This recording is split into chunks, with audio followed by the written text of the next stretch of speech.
Nematodes are a very important group of model organisms. It has the characteristics of short life cycle, easy cultivation, clear genetic background, and complete body functions, and is widely used in neuroscience, drug screening, and genetic research.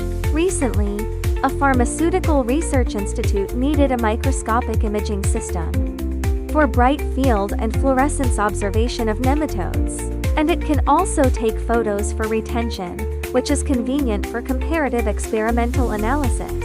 It needs our microscope to have unique observation modes, since many nematodes have transparent bodies. Their observation under ordinary optical microscopes is not obvious enough, so we recommended the MCherry stereo fluorescence microscope MZX81, with an adjustable angle transmission base to the customer.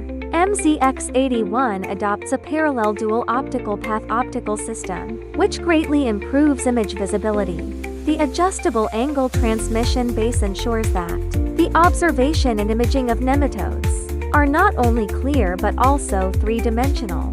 Coupled with the 20-megapixel camera MZX10, it can easily handle them whether it is bright field or fluorescence observation and photography.